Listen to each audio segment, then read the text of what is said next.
yang kami hormati dan sama-sama kita hormati Bapak Wakil Bupati Aceh Tengah beserta rombongan, yang kami hormati Bapak Kepala Kantor Kementerian Agama Kabupaten Aceh Tengah, yang kami hormati bertemu muka baik dengan bapak-bapak para imam, para reja, dan ibu-ibu sekalian.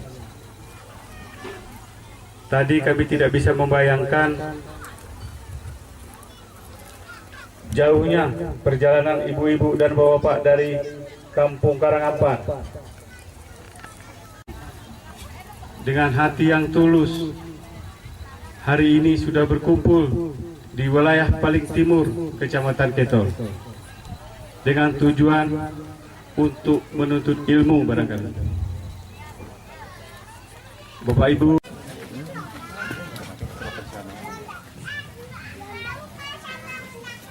Assalamualaikum warahmatullahi wabarakatuh. Waalaikumsalam.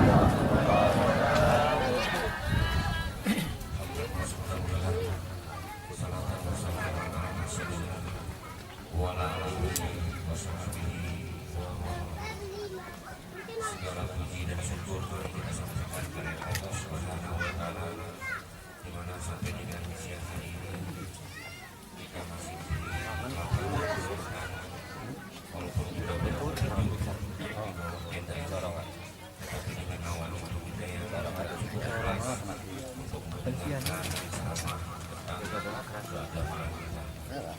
Semoga juga selamat dan salam disampaikan kepada kita dari masyarakat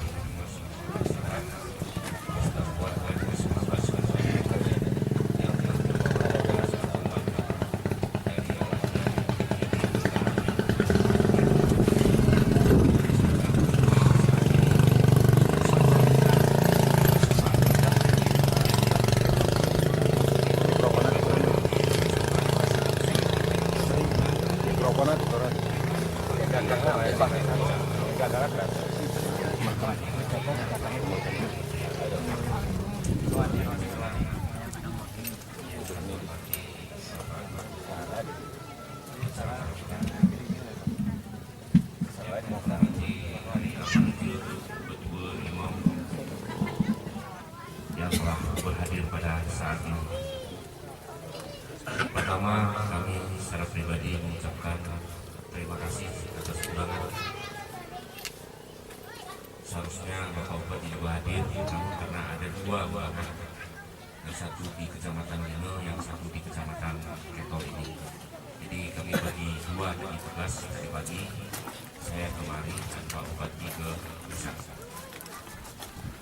Saya menyimpulkan, menurut ukuran saya Pak, ada tiga hal maka kita lakukan Maulid ini. Yang pertama, bahwa Maulid ini adalah untuk mengenang idola kita dari lembaran sejarah di muka bumi ini, bahwa Nabi Muhammadlah yang meletakkan dasar-dasar tentang kehidupan yang damai, yang indah. Kemudian yang kedua, maka kita mau melaksanakan ini karena kecintaan kepada Rasulullah. Ini singkat-singkat saja. Kemudian yang ketiga, menjadi pertanyaan kita semua. Apakah kita mampu? Apakah kita dapat? Apakah kita bisa untuk mengamalkan semua yang disampaikan oleh Rasulullah lewat sahabat, lewat ulama, lewat tabi'in yang akan kita camkan dalam kehidupan kita. Kalaulah kita tidak mengacu kepada apa yang disampaikan oleh Rasulullah, kita bisa bayangkan, kita tidak perlu tentang bicara tentang lidah yang disampaikan oleh tentang pakaian saja. Kalaulah kita punya anak gadis, pakaiannya tidak menempel di depan kita, di situ ada mertua kita, ada anak, ada cucu, bagaimana kita? Itu satu saja. Belum hal-hal yang lain yang berkaitan dengan kehidupan ini. Kemudian yang kedua, di dalam keluarga itu terjadi carut marut. Kalau kita pun memanggil anak, jawabannya dengan kata yang kasar. Kemudian anak kita juga memanggil kita dengan suara yang sangat kasar. Mau jadi apa? Jadi oleh sebab itu, Islam dalam tanda petik, yaitu berkaitan dengan keimanan dan ketakwaan kita kepada Allah Subhanahu wa Ta'ala, mari terus kita tingkatkan, mari terus kita bangun dalam menyongsong hari dan detik kematian yang belum tahu persis kapan akan kita alami. Jadi oleh sebab itu, sekali lagi di dalam pengajian-pengajian ini perlu kami sampaikan apa yang disampaikan oleh Pak Teguh tentang kesesatan, tentang pendangkalan saya. Islam ini sedang kita hadapi tantangan kita ke depan. Supaya jangan saya pun diminta pertanggungjawaban Pak Teguh di kemudian hari. Selama kami memegang mandat dan kepercayaan daripada masyarakat, apa yang sudah kami lakukan.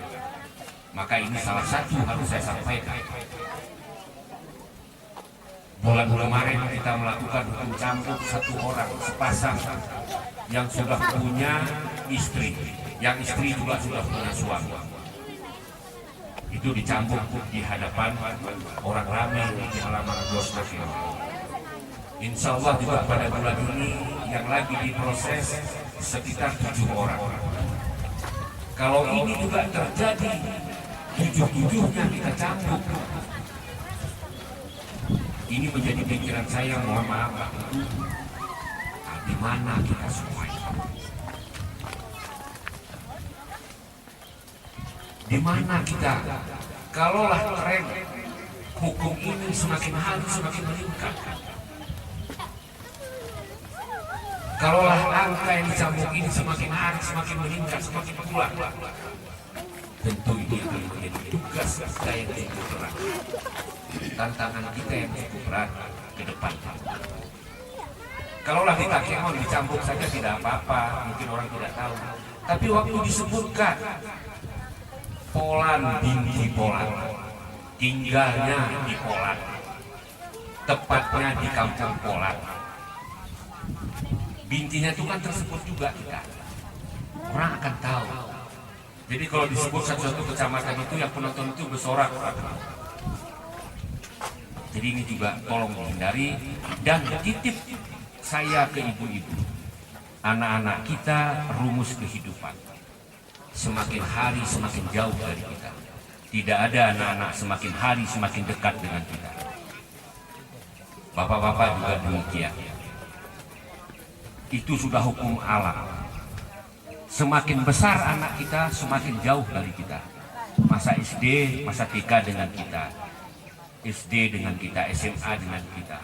Sudah di university, dia jauh dari kita.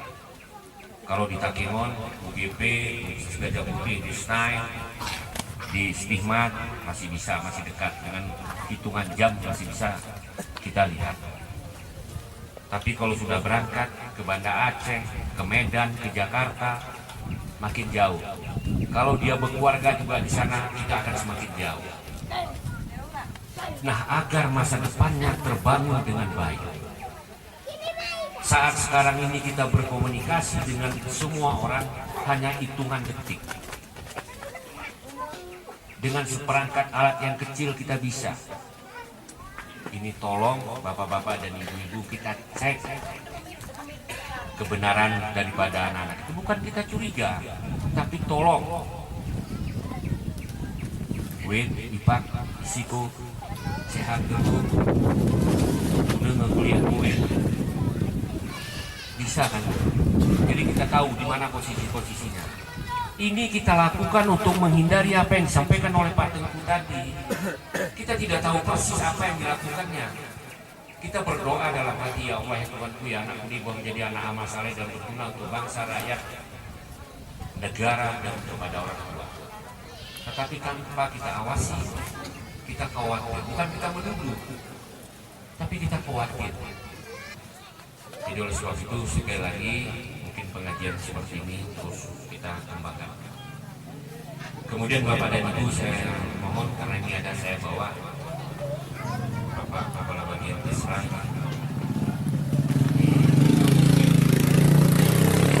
maksudnya itu rasa gayu harus diberikan kuat untuk ibu pengajian musbika.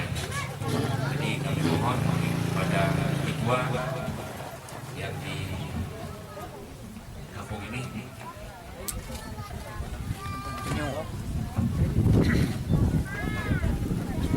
jadi kalau yang dapat kami sampaikan sekali lagi atas perhatian Bapak dan Ibu kami ucapkan terima kasih berizin bila taufiq wal hidayah. Wassalamualaikum warahmatullahi wabarakatuh. Waalaikumsalam.